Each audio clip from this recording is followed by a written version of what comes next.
Nous venions de recevoir notre certificat de mariage quand l'ennemi de ma femme nous a coincés dans une ruelle étroite. Pour la sauver, j'ai reçu une blessure à l'œil et j'ai failli devenir aveugle sur le coup. Élise a fait en sorte que l'agresseur finisse en prison. Ensuite, elle a réservé l'hôtel le plus luxueux de la ville pour me préparer un mariage de rêve. Avant la cérémonie, je suis allé la chercher à sa fête de célibataire. Je voulais lui dire que ma vue s'était déjà rétablie, mais je ne m'attendais pas à la trouver blottie dans les bras de son beau-frère, François. Au milieu de la fête, Élise a dit, entre rougeur et moquerie, « François, tu es trop passionné. Les 10 paires de sous-vêtements qu'on m'a offertes en une seule journée, tu les as déjà toutes déchirées. N'avais-tu pas dit que tu aimais que j'éteigne ton feu ?» François a répondu avec un sourire provocateur. 10 ne suffisent pas. Plus tard, j'irai t'en acheter 100 de plus. Et il l'a alors attaqué avec férocité. Élise, comme un poisson hors de l'eau, a perdu toute raison et s'est laissé dominer par François. Le groupe d'amis proches d'Élise, qui serraient aussi des mannequins masculins à leur côté, riait et se moquait. Élise est toujours la plus audacieuse. Elle sort, couche avec son beau-frère, rentre à la maison et joue avec son mari. Elle sait vraiment profiter de la vie 100 fois plus que nous. Les éclats de rire remplissaient la salle, suffisant pour retourner l'estomac de quiconque les entendait, jusqu'à ce que je pousse froidement la porte de la chambre. En un instant, le vacarme s'est éteint. Tous les regards se sont fixés sur le canapé en face, où eux deux s'enlaçaient dans une humiliation indécente. Le visage d'Élise est devenu pâle sur le champ. Instinctivement, elle a essayé de se lever, mais François l'a retenue. Il a approché ses lèvres, a légèrement léché son oreille et a murmuré. « Élise, n'avais-tu pas dit que notre fils serait l'unique héritier de la maison ? Aujourd'hui, c'est ton jour d'ovulation et en plus, j'ai utilisé un remède traditionnel exprès. On aura sûrement un garçon. Maman a hâte de tenir dans ses bras le premier petit-fils. » Élise a rougi jusqu'aux yeux, a rapidement bâillonné François avec un foulard de soie et d'une voix tremblante a dit « Salaud, ne fais pas de bruit. » Ne laisse pas Victor entendre ça.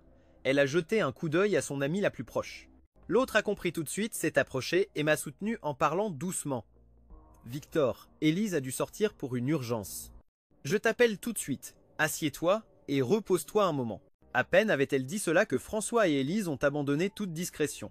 Leurs mouvements sont devenus de plus en plus frénétiques. François, quant à lui, coordonnait ses gestes et a délibérément tourné la tête pour me lancer un regard chargé de provocation et de moquerie. À ce moment-là, l'écran du téléphone sur la table basse s'est allumé. C'était le téléphone d'Élise. Probablement, sachant que j'étais aveugle, elle n'avait pas pris la peine de mettre un mot de passe. Le message apparu, une seule ligne, a été comme un poignard planté dans mon cœur. « Merci, sœur Élise, pour la prime de 5 millions de dollars. On s'en va, on sort profiter de la vie. Ah, merci. Et si cet aveugle retrouve la vue, souviens-toi de nous appeler. La prochaine fois, je lui arracherai les 2 yeux. » Ah ah! J'ai fait comme si ma vue ne s'était pas rétablie.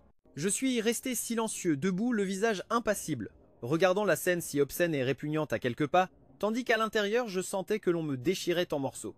Mes mains et mes pieds sont devenus glacés à cause des paroles que j'avais entendues de François il y a un instant. J'ai compris qu'ils étaient déjà mêlés en secret depuis longtemps et que de plus tout cela avait l'approbation de ma belle-mère. Le seul trompé dans toute cette histoire, c'était moi. Je n'aurais jamais imaginé que cet accident d'il y a des années avait été planifié par Élise elle-même, par peur que je ruine sa relation et pour pouvoir organiser un mariage à François, lui donnant cette fausse impression de sécurité.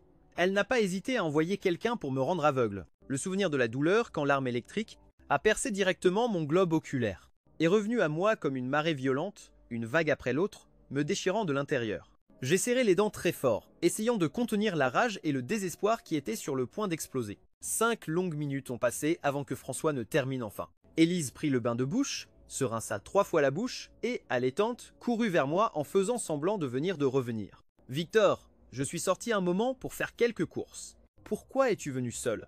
Avec cet air, c'est très dangereux. Tu veux me faire peur à en mourir ?» Je forçai un sourire maladroit. « Ce n'est rien, j'avais juste peur que tu aies trop bu, alors je suis venu te chercher. » Élise sourit, un sourire mêlant tendresse et fausseté, me prit la main et dit d'une voix douce « Oh, mon amour, tu ne fais pas confiance à la résistance de ta femme? Je ne me saoule jamais parce que je dois te protéger. Je ne laisserai pas qu'on te fasse du mal encore une fois, comme le jour où nous avons reçu notre certificat de mariage. » Diable! Victor, je sais que tu détestes l'odeur de l'alcool, c'est pour ça que je me suis rincé la bouche, tu vois. Et puis, toutes les autres filles ont amené des garçons du service, mais pas moi. Mon corps ne peut être touché que par mon mari. J'ai été sage, n'est-ce pas? Oui, Élise savait très bien que je détestais l'odeur de l'alcool. Chaque fois que je revenais d'un dîner mondain, j'utilisais soigneusement un bain de bouche de peur que ça ne te dérange. Mais cette fois, l'arôme fruité du bain de bouche se mêlait au parfum masculin de François, un mélange si amé que j'avais envie de vomir. C'était quelque chose d'encore plus dégoûtant. Un homme aussi reconnu dans le monde des affaires que moi était à ce moment-là traité comme un enfant qui avait besoin d'être complimenté. Quelqu'un plaisanta, Élise aime tellement Victor. Si un jour tu lui donnes un fils, tu ne crains pas de finir par aimer moins le petit? Ah. Avant qu'Élise ne puisse répondre, François se précipita pour intervenir. Qui a-t-il de bien à avoir un fils? Ils sont espiègles, brusques, et en plus, il faut les marier un jour. Une perte d'argent. En revanche, les filles sont douces et obéissantes en grandissant. Elles se marient simplement et c'est tout. Selon moi, si Élise devait tomber enceinte d'un fils de Victor, le mieux serait de ne pas l'avoir. Il ne faut pas tomber dans ces vieilles idées de préférer les hommes. On aurait dit que celui qui avait récemment vanté vouloir un fils n'était pas lui. Je ne pus m'empêcher de sourire amèrement. Ces paroles ne révélaient que sa peur. Je n'ai pas peur qu'un jour mon futur fils rivalise avec le sien pour l'héritage. Quand François eut fini de parler, l'atmosphère se figea complètement. La main d'Élise, entrelacée avec la mienne, se tendit. Je me tournai vers lui avec un sourire calme et demandai « Élise, c'est ta fête de célibataire? Alors, pourquoi ton beau-frère est-il ici? Est-ce qu'il travaille aussi comme mannequin dans cet endroit? Curieux. La mariée n'amène pas son mari, mais le frère de son beau-frère. » Élise lança un regard d'avertissement à François. Lui, réalisant son faux pas, rougit visiblement. Pourtant, en m'entendant l'appeler mannequin masculin, son orgueil se crispa et il voulut répliquer, mais Élise l'arrêta. Elle l'arrêta d'un seul regard. « Victor, regarde-toi, tu es encore fâché, » dit-elle d'une voix douce. J'avais mal à la tête à cause de l'alcool et je ne voulais pas t'embêter. Alors j'ai demandé à François de m'apporter un remède. Il venait juste d'arriver il y a une minute. Il ne se passe rien entre nous. Ne sois pas jaloux sans raison. Jusqu'à ce moment-là, j'étais resté silencieux, mais je compris alors qu'Élise était une excellente menteuse. Voyant que je ne répondais pas, elle continua d'un ton plus doux. « Allez, ne sois pas triste. Tu ne disais pas qu'après le mariage, tu voulais voyager avec moi dans la maison roulante? Le concessionnaire a annoncé que le véhicule est arrivé, avec l'intérieur décoré exactement comme tu le voulais. Viens avec moi, je veux que tu le vois. » François s'approcha sans effort, passa le bras autour d'Élise et, avec un sourire insinuant, dit « Moi aussi je viens. On pourrait tous les trois retourner ensemble à la vieille maison, non ?» Élise serra les lèvres, lui donna une forte pincée et pourtant. Elle finit par hocher la tête avec un air satisfait. En arrivant au concessionnaire, je vis la maison roulante dont j'avais toujours rêvé. Chaque pièce, chaque détail de l'intérieur reflétait exactement mes goûts. J'adore voyager, mais Élise est toujours occupée. Aujourd'hui, pour me faire plaisir, elle m'avait promis qu'après le mariage, elle conduirait ce véhicule avec moi pour parcourir le monde. Moi, heureux et plein d'attentes, j'ai soigneusement choisi le modèle, décoré l'intérieur et accroché sur chaque mur les cadres avec nos photos, des milliers d'images retraçant nos 7 années ensemble. Si je n'avais pas vu ce tas de jouets sexuels usagés et la lingerie déchirée jetée par terre, tout aurait pu être été parfait. J'ai serré les poings si fort que la peau ouverte ne faisait pas un dixième de la douleur que mon cœur ressentait. Il s'est avéré qu'Élise avait déjà amené François ici auparavant. Jusqu'au dernier recoin d'espoir en moi a été taché par eux. François, qui contemplait fasciné l'intérieur luxueux en me voyant fixer les objets au sol, sourit avec satisfaction. « Victor, la voiture est magnifique. Quel dommage que tu ne puisses pas la voir. Tu ne serais sûrement pas surpris. En réalité, tu devrais arrêter de faire gaspiller de l'argent à Élise. Aussi belle soit-elle, tu es aveugle, tu ne peux pas la voir, tu ne peux pas en profiter. » Élise, furieuse, lui a donné une gifle. Son visage est devenu pâle. « Fais attention à ta langue. Si tu oses encore l'appeler ainsi, même si tu es mon beau-frère, je ne te le pardonnerai jamais. » François, les yeux rouges, murmura. « Désolé Élise, je disais juste la vérité, sans mauvaise intention. Laisse-moi t'aider à préparer le lit, ainsi je compenserai mon erreur avec Victor. » Puis il s'approcha de la chambre en face de moi, enleva lentement sa chemise et, regardant Élise avec malice, lui fit un signe. « Élise, le matelas est lourd, tu m'aides un peu ?» Le corps athlétique de François fit respirer Élise avec difficulté. Elle, complètement livrée, se tourna vers moi. « Victor, même si mon beau-frère s'est trompé, nous restons une famille et il s'est déjà excusé. Attends-moi un moment dehors. Oui, je vais l'aider avec le lit. » Sans hésiter, Élise se jeta sur lui, le poussant sur le lit aux draps imprimés de nos photos en train de nous embrasser. François, le garçon, fit semblant de se plaindre sur un ton provocateur. « Ne me touche pas comme ça. Tu as toujours été si sauvage avec les autres. Tu me tortures, tu sais? Avant, tu me désirais aussi comme ça ?» demanda-t-elle. « Oui, répondit-il. Tu avais raison, mais ne traite pas mal Victor, ni ne l'appelle aveugle. Ça lui fait mal. » François tira la langue, résigné. « D'accord, je promets. Mais Élise, tu dois aussi me compenser. À la fête, je n'ai pas pu en profiter, ils m'ont saoulé et tout a été interrompu. Aujourd'hui, tu vas me le payer largement. » Je l'observais en silence. Élise semblait une bête déchaînée, gémissant encore et encore avec folie. François, extasié, me lança un regard moqueur en formant avec ses lèvres le mot « aveugle ». Puis il passa sa main sur une de nos photos où nous nous embrassions, effaçant délibérément l'image avec les marques de son acte. Une vague de nausée m'envahit. Je ne pus plus supporter et sortis en courant du véhicule. À peine étais-je sorti que mon téléphone sonna. C'était François. Sa voix sonnait provocante. « Tu fus vite, Victor ? Écoute bien, ce n'est que la partie émergée de l'iceberg de la relation quotidienne entre Élise et moi. Je te dirai la vérité, Élise m'a toujours aimé depuis que nous étions enfants. Si ce n'était pas parce que sa sœur s'est mariée en premier, je n'aurais jamais eu affaire à toi. Maintenant que sa sœur est morte, enfin nous pouvons être ensemble. Tu ne le savais pas ? Élise ne prévoit même pas d'assister au mariage. Dans 3 jours, elle partira avec moi à l'étranger pour se marier. Ta belle-mère viendra aussi avec nous. Je n'aurais jamais pensé l'entendre aussi clairement, dit François d'une voix froide. Si tu ne veux pas devenir un clone, debout seul au milieu de la scène pendant que tout le monde se moque de toi, il vaut mieux que tu aies un peu de dignité et que tu demandes toi-même le divorce avec Élise. Je ne veux pas l'avoir partagée entre 2 hommes, je veux qu'elle m'appartienne uniquement. Dans la famille Cruz, il ne peut y avoir qu'un seul homme aux commandes, et ce sera moi. As-tu fini d'écrire ? La voix d'Élise sonna coquette de l'autre côté. Tu es lourd, concentre-toi sur moi, allez. Puis le téléphone se coupa. Il n'était pas étonnant que le jour du mariage de François avec la sœur d'Élise, il n'ait pas souri une seule fois, ni que 3 mois à peine après sa mort, il soit déjà pressé de se remarier. Alors c'était ça, il aimait Élise depuis avant. Et moi, qu'est-ce que je suis dans tout ça ? J'ai appelé mes parents qui vivaient à l'étranger. L'autre fois, ils ont dit que je pouvais avoir 2 épouses, je lui ai rappelé, alors il a accepté. Dans 3 jours, amenez ma fiancée. Je ne sais pas à quel moment je suis arrivé au lac des Vœux, le même endroit où Élise m'avait avoué son amour des années auparavant. On disait que si tu jetais une pièce dans l'eau, ton vœu se réaliserait. J'avais 20 ans alors, et elle est arrivée en serrant un sac plein de pièces, plus de 1000. J'ai ri et lui ai dit qu'elle était trop gourmande, qu'aucun dieu ne réaliserait autant de vœux. J'ai beaucoup de vœux. Hâtée, elle dit, sans se fâcher. Mais elle, têtue et souriante, les a jetés une par une dans l'eau, criant à chaque lancer. « Victor, je t'aime. Sois mon copain. Je te serai fidèle toute la vie. » Sous le regard curieux des passants, j'ai rougi, mais j'ai quand même accepté sa déclaration. Tant d'années ont passé, les pièces se sont accumulées dans le lac et on ne distingue plus lesquelles étaient les siennes, tout comme moi, qui ne parvient plus à distinguer qui est vraiment Élise. Je ne sais pas combien de temps je suis resté là, quand soudain Victor est apparu devant moi. Il respirait avec difficulté, les cheveux en désordre. « Victor, pourquoi ne m'as-tu pas attendu? Pourquoi viens-tu seul jusqu'ici » Son visage est devenu pâle d'un coup, comme si quelque chose lui était venu à l'esprit. « Victor, comment vont tes yeux ces derniers temps ?» En voyant la peur dans les siens, mon cœur s'est glacé. J'avais peur qu'il découvre la vérité, et si c'était le cas, pourquoi continuait-il à mentir?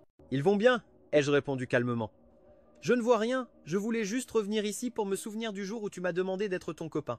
Élise a soupiré de soulagement et m'a pris la main avec douceur. Promets, moi que tu ne sortiras plus jamais seul. Si quelque chose t'arrive, je ne pourrai plus continuer à vivre. Si tu aimes m'entendre le dire, je te le dirai chaque jour. Je t'aime, Victor, jusqu'à ce que nous vieillissions et mourions ensemble. Oui, j'ai de nouveau utilisé les mêmes mots doux d'autrefois, mais c'était elle qui m'avait rendu aveugle et qui prévoyait de fuir notre mariage. Élise, je ne crois plus rien de ce que tu dis. En arrivant à la maison, je n'ai même pas franchi le seuil de notre chambre quand ma belle-mère m'a arraché la main de la sienne. « Victor, mon fils, tu t'es trompé de chambre !» Ce n'est ni la tienne, ni celle d'Élise. « Comment ça, mère ?» me suis-je arrêté, déconcerté. « C'est celle-ci, c'est notre chambre », a dit Élise en fronçant les sourcils. Ma belle-mère a ouvert la porte et a fait signe à quelqu'un à l'intérieur. Alors François est apparu, à peine enveloppé d'un peignoir, avec une expression gênée. Élise est restée immobile quelques secondes, puis l'a repoussé dans un coin, chuchotant nerveusement. « Tu es fou ? L'odorat de Victor est très fin. Dans la voiture, j'ai ouvert les fenêtres, mais ici, c'est notre lit. Il va reconnaître ton odeur. Que veux-tu que je lui dise ?» Il ne savait pas que, même si je ne pouvais pas voir, mon oreille captait le moindre murmure. Ma belle-mère s'est penchée et a murmuré. C'est pour ça que j'ai dit à cet aveugle qu'il s'était trompé de chambre. Je vais tout de suite l'emmener dans la chambre d'à côté. Je lui dirai qu'on a changé le matelas, il ne se doutera de rien. On dit que cette chambre porte chance et aujourd'hui est un jour propice. Reste ici avec François cette nuit, tu me donneras sûrement le premier petit-fils. Élise a murmuré gênée. Maman, Victor et moi pouvons aussi te donner un petit-fils. Ma belle-mère a soufflé avec mépris. Avec ce corps maigre et faible, il ne tiendrait pas 5 minutes. Et en plus, aveugle. Et si tu lui donnais un enfant aveugle aussi? Je ne l'ai jamais aimé. Divorce vite. Ne le laisse pas t'entraîner dans sa misère, Élise. François est différent. Fort, sain, viril. Lui, il peut te rendre enceinte. Élise voulait protester, mais François avait déjà enlevé son peignoir, montrant ses abdominaux dessinés. Sans pudeur, il l'a attiré vers lui, lui chuchotant d'une voix provocante. « Élise, Élise, les enfants doivent honorer leurs parents. Écoute ta mère, j'ai apporté quelques jouets neufs, tu ne veux pas les essayer ?» À cet instant, les yeux d'Élise se sont humidifiés. Sa main tremblante a glissé sur son ventre et il a ri. Alors tu es une machine à presser? Tu n'en as jamais assez? Très bien. Si tu ne tombes pas enceinte cette nuit, dans 3 jours je te laisserai sans pouvoir te lever. Élise me regarda alors. Victor, tu dois être fatigué. Laisse maman t'accompagner pour te reposer. J'ai juste quelque chose à régler dans le bureau. Je reviens tout de suite. Je restais allongé sur un canapé froid, sans drap, écoutant les sons étouffés venant de ce qui fut autrefois notre chambre. Tout mon corps tremblait et mon cœur s'était complètement figé. Je me bouchais les oreilles, mais les larmes continuaient de couler. Ils pensent pouvoir m'humilier juste parce que je ne vois pas. Peu importe, tout cela va bientôt finir. Le lendemain matin, Élise ne sortit pas de la chambre avant que le petit déjeuner soit servi. Le directeur de l'hôtel où aurait lieu le mariage appela. Tout était prêt, le maître de cérémonie était déjà en route. À notre arrivée, on nous remit les fleurs de boutonnière et on nous montra la salle décorée. Je dois l'admettre, Élise connaissait bien mes goûts. C'était exactement le style que j'adorais. Dommage qu'elle ne ferait plus partie de ce mariage. Un employé de la bijouterie arriva avec une petite boîte en velours. Le directeur, avec un sourire admiratif, commenta « On dit que vos alliances ont été achetées par Élise elle-même à l'étranger, payant 2 millions de dollars pour ce saphir bleu. Celui-ci, ainsi que cet ensemble de bijoux, il a été fabriqué par la meilleure équipe d'orfèvres de la boutique qui a mis 6 mois à le réaliser avec un soin méticuleux. » En entendant cela, le visage d'Élise se durcit soudainement. « Oh, j'aimerais voir ce bijou de mes propres yeux. L'esprit des légendes doit être si beau, dit le directeur avec un sourire. Mademoiselle Élise, vous aimez vraiment beaucoup votre mari. » Mais quand l'employé ouvrit la boîte, le sourire du directeur disparut instantanément et je compris aussi pourquoi Élise avait cette expression. La nuit précédente, François avait posté quelque chose sur les réseaux sociaux. Elle est l'esprit de mon enfance. Je ne laisserai jamais couler une larme de ses yeux. J'attends avec impatience le jour de notre mariage. Ce cadeau bon marché est moche, laissez-le au type aussi moche et misérable qui le mérite. Sur la photo, François était allongé sur mon lit, ses doigts entrelacés avec ceux d'Élise. À leurs annulaires brillaient les anneaux de l'esprit. Dans la boîte devant moi, il n'y avait qu'une bague ordinaire. Le diamant était si petit que c'en était pitoyable, le travail était grossier, et en fait, la nuit précédente, elle avait été jetée dans la poubelle de François. Je regardais Élise et lui demandais calmement « C'est vraiment la bague de mariage que tu pensais m'offrir ?» Élise crut que je ne savais rien et feignit la tendresse. « Victor, tu mérites ce qu'il y a de mieux au monde. » J'ai failli rire de colère. En voyant mon expression étrange, Élise voulut dire quelque chose, mais avant qu'elle n'ouvre la bouche, son téléphone vibra. Salle de bain du 2e étage. Je t'ai préparé le costume sexy de la super-héroïne rose. Je ne t'attends que 3 minutes, accompagné d'un selfie du costume lui-même. Élise prit une profonde inspiration et se hâta de dire « Victor, un problème urgent est survenu à l'entreprise. Je dois y retourner tout de suite. Laisse le chauffeur te ramener à la maison. Je parlerai plus tard avec le maître de cérémonie des détails du mariage. » Je regardai son dos alors qu'elle s'éloignait précipitamment et sus que tout était fini entre nous. Quelques minutes plus tard, un homme habillé en maître de cérémonie arriva en courant, haletant. Quel monde fou aujourd'hui! Quelqu'un vient d'entrer dans les toilettes des hommes. Il n'avait pas encore remarqué le regard d'avertissement du directeur et me tendit la main poliment. Vous devez être le marié, n'est-ce pas? Je suis le maître de cérémonie chargé de la répétition. Où est la mariée? Nous pouvons commencer quand vous voulez. Mais, en voyant la fleur avec l'étiquette mariée, Élise dans ma main, il resta figé et murmura embarrassé. Ah, pardon. Je serrai la fleur et la jetai à la poubelle, en souriant. L'arrangement floral est parfait. Je veux juste changer le nom de la mariée. 3 nuits plus tard, Élise prétexta vouloir décorer personnellement la chambre nuptiale. Elle me demanda de ne pas rentrer à la maison et me réserva même une chambre d'hôtel avec toute la courtoisie. Avant de partir, elle m'embrassa doucement sur la joue. Oui, Victor, demain, je viendrai te chercher. Tu seras le plus beau fiancé du monde. Je meurs d'envie de te voir marcher vers moi avec le bouquet dans les mains. Mais elle ne savait pas que François m'avait déjà tout raconté cette même nuit. Cette nuit-là, lui et Mélanie prendraient l'avion pour l'étranger. Le lendemain serait leur mariage. Elle m'avait juste emmené à l'hôtel pour que je ne soupçonne rien. Le lendemain, à midi, pendant la cérémonie, j'étais debout à l'hôtel. Sur la vidéo, la meilleure amie d'Élise, Simone, se moquait, alluma le haut-parleur de son téléphone et fit semblant d'être la mariée devant moi.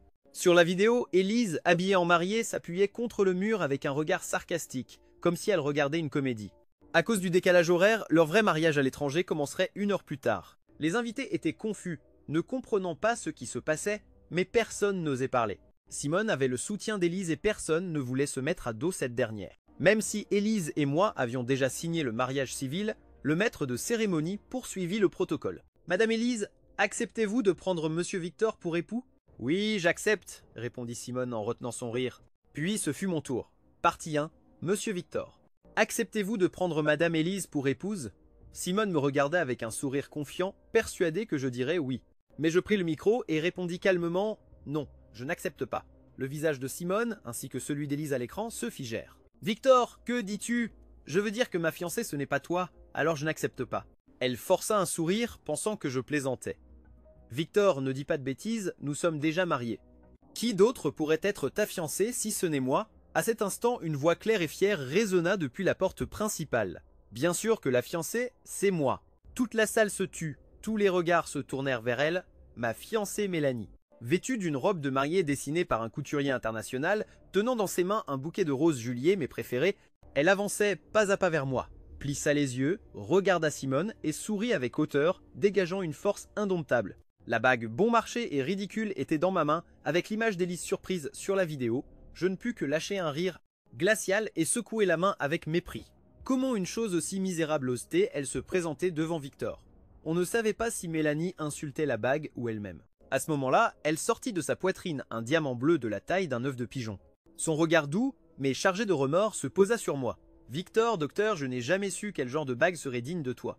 C'est pourquoi ce matin je suis allé à une vente aux enchères. Je suis arrivé en retard, mais même cela me semble encore insuffisant pour toi. Quand la cérémonie sera terminée, laisse-moi t'emmener en choisir une encore plus belle. » Oui, un murmure parcourut le salon quand quelqu'un reconnut la pierre. Mon Dieu, n'est-ce pas la relique du musée le plus célèbre du pays?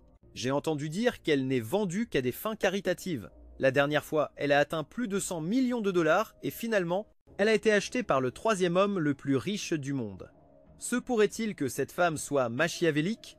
Mademoiselle de la famille Gerta chuchota un autre. Mais elle avait un engagement, non? N'est-ce pas l'une des familles les plus puissantes du pays? Que fait-elle ici avec ce garçon pauvre appelé Victor? Avant que je puisse dire quoi que ce soit, la voix d'Élise éclata de l'autre côté de la vidéo. C'est qui cette folle? Bon sang? Elle croit qu'avec un bout de verre, elle peut me voler mon mari. Simone, tu es morte. Sors-la de là avant qu'elle ne ruine mon mariage avec Victor. Simone réagit avec irritation. T'as entendu ça? Ma sœur est furieuse. Dégage ou je te fais sortir d'ici sur une civière. Mélanie sourit avec mépris. Je veux voir si vous, bande de vulgaires sans classe, avez la capacité de me faire sortir sur une civière. Le visage de Simone s'assombrit. Elle ne s'attendait pas à ce que quelqu'un ose défier le nom d'Élise. D'un signe de tête, plusieurs amis d'Élise l'entourèrent. Mais avant même de toucher la robe de Mélanie, une dizaine de gardes du corps, étrangers vêtus de noir, surgirent, les jetant au sol et leur marchant sur le dos comme s'ils étaient des insectes. 2 minutes, Mélanie ne les regarda même pas, elle prit simplement ma main délicatement. « Victor, je t'ai fait attendre longtemps. » Pendant ce temps, Simone, écrasée contre le sol, réussit encore à lever son téléphone pour diffuser en direct à Élise. Élise criait hystériquement de l'autre côté. « Salaud, éloigne-toi de mon mari, lâche mes amis et disparais tout de suite. » Tu sais qui je suis? Tu sais ce que signifie le nom Élise? Tu t'es attaqué à la mauvaise personne, dit Mélanie Rio froidement. Qu'est-ce que ça signifie? Élise est une garce qui a séduit son propre beau-frère, qui a engagé des gens pour nuire à son mari, qui a abandonné son mariage pour épouser son amant. Une ordure sans honte ni dignité. Tout le salon éclata en murmures. Élise, pâle et tremblante, cria désespérée. « Victor, ne l'écoute pas. Je ne ferai jamais une chose pareille. Je suis juste à tes côtés. On me retient. Tu veux savoir qui est la femme qui est à mes côtés? Je vais te le dire maintenant. » Élise sourit soulagée, croyant qu'il allait la défendre. « Oui, Victor, dis-leur que tu ne connais pas cette folle. Mais je suis passé devant la caméra et j'ai parlé calmement. Comme certains l'ont déjà dit, elle est Mélanie, héritière de la famille Gerta. Elle était la fiancée de mon frère aîné, elle a failli devenir ma belle-sœur, et la femme qui aujourd'hui aurait dû être ici comme ma fiancée, mon épouse devant la loi. Élise n'est pas présente parce qu'en ce moment, elle célèbre son mariage avec son propre beau-frère. » Une exclamation parcourut le salon. Je continuais avec un sourire froid. J'ai toujours cru en la justice, même en l'amour, alors aujourd'hui je veux qu'il y ait un mariage de chaque côté. Le public resta sous le choc. Personne n'imaginait que j'étais le cadet du clan financier le plus puissant du pays, ni qu'au XXIe siècle quelqu'un prononcerait ces mots. Un mariage de chaque côté. Élise cria désespérée depuis l'écran. « Victor, tu es fou! Tu ne m'as jamais dit que tu avais un frère? Qu'est-ce que ça veut dire un mariage de chaque côté? Je suis ici avec toi. Ne dis pas de bêtises juste, parce que tu es aveugle. » Je souris légèrement. Je regardais directement la caméra avec des yeux clairs et fermes. « Élise, tu te trompes. Mes yeux voient depuis longtemps. » Elle resta paralysée. « Quoi? Qu'as-tu dit? Tu peux voir? » « Oui, depuis la nuit où je suis allé à ton enterrement de vie de jeune fille pour te chercher, j'avais déjà retrouvé la vue. Je voulais te faire une surprise, mais c'est moi qui ai vu la vérité. Toi et François ensemble dans mon propre lit. J'ai aussi tout entendu. Comment tu as engagé quelqu'un pour me faire du mal, ce que tu as dit avec ta mère dans l'ancienne demeure. J'ai tout vu, tout entendu. Bien joué, Élise. » À ce moment-là, le visage de François apparut dans la vidéo vêtu d'un smoking. Il me lança un regard de mépris et tira la main d'Élise. « Élise, la cérémonie va commencer. Ne perds pas ton temps avec cet aveugle, maman nous attend. » Mais Élise le repoussa désespérée, pâle et d'une voix tremblante. « Victor, ce n'est pas ce que tu penses. Maman voulait avoir un petit enfant. Et ma sœur aînée, avant de mourir, m'a demandé de prendre soin de son mari. Il voulait juste un mariage symbolique pour pouvoir avancer. » Je l'interrompis d'une voix glaciale. « Mais tu ne voulais pas me perdre et tu ne voulais pas non plus renoncer à lui. Tu voulais tout avoir et tu as préféré me rendre aveugle pour pouvoir continuer à mentir. Tu te demandes pourquoi je ne t'ai jamais parlé de mon frère ou de ma belle-sœur. Tu as vraiment cru que j'étais un orphelin sans famille, Élise? As-tu déjà oublié quand tu as raté l'examen d'entrée à l'université ou quand ton entreprise n'avait pas d'investisseurs? C'est mon père qui t'a financé en secret sans rien demander en retour et c'est moi qui me suis agenouillé devant lui pour le supplier de t'aider. Mon frère est mort il y a des années. Et moi, pour toi, j'ai refusé le mariage que mes parents avaient arrangé. J'ai coupé les liens avec ma famille juste pour être avec toi. Tu as endommagé mes yeux, tu m'as menti, tu m'as trahi avec ton beau-frère, tu voulais que l'enfant d'un autre porte mon nom et tu m'as planté à l'autel, faisant de moi la risée de tous. Élise, une femme comme toi ne mérite pas mon amour. Et elle ne sut jamais que l'homme qui l'avait sauvée du gouffre dans son moment le plus sombre était le même qu'elle avait rendu aveugle et que la personne derrière tout cela était mon propre père. Élise a toujours cru qu'il était un homme riche et bon, un bienfaiteur que le ciel lui avait envoyé par pitié. Je n'avais même pas eu le temps de la présenter comme ma fiancée quand mon père m'a chassé de la maison. Mon père, un homme expérimenté au regard perçant, avait enquêté secrètement sur elle. Puis il me dit d'une voix sévère « Victor, un jour tu comprendras une vérité. Toutes les femmes ne savent pas remercier le service rendu. Les loups des fables, une fois qu'ils obtiennent du pouvoir, finissent toujours par mordre ceux qui les ont nourris. Si tu insistes pour rester avec cette femme, je peux t'aider. Mais à partir d'aujourd'hui, tu ne seras plus mon fils. Tu ne mentionneras plus jamais le nom de notre famille. » À ce moment-là, je n'avais Dieu que pour Élise. Comment aurais-je pu entendre les paroles de mon père? Mais plus tard, elle-même a prouvé qu'il avait raison. Élise et son groupe d'amis abusaient de leur position, piétinaient les autres, et personne n'osait leur tenir tête. Élise ne le savait pas. Moi je savais ce qu'elle pensait, tandis que Mélanie la regardait avec un mépris visible. Je me suis agenouillé, levant la bague devant Mélanie. « Mélanie, veux-tu m'épouser ?» Elle n'a pas hésité une seconde, a acquiescé et m'a laissé glisser la bague à son annulaire. Élise, en voyant cela, est devenue furieuse et désespérée. « Victor, si tu parles ainsi de moi, alors que es-tu? Tu veux maintenant avoir 2 épouses? Tu dis que je t'ai trompé, mais toi, tu ne m'as pas menti aussi? Tu as retrouvé la vue, et pourtant tu as fait semblant d'être aveugle. Et cette femme, tout cela n'a-t-il pas été planifié par toi?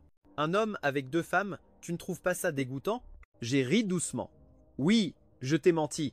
Mais si je ne l'avais pas fait, comment aurais-je découvert à quel point tu étais répugnante? Si tu as pu fuir ton mariage, pourquoi ne pourrais-je pas trouver une nouvelle épouse? » J'ai pris les papiers de divorce que Mélanie m'a tendus, je les ai signés sans hésiter et les ai brandis devant la caméra. « Élise, tu as raison. Un homme qui porte 2 familles sur ses épaules est répugnant, alors, Élise, divorçons. » J'ai raccroché sans un mot de plus. De l'autre côté de l'océan, Élise est restée immobile, l'esprit vide. Elle ne pouvait pas croire ce qu'elle venait d'entendre. Victor voulait divorcer d'elle. Impossible!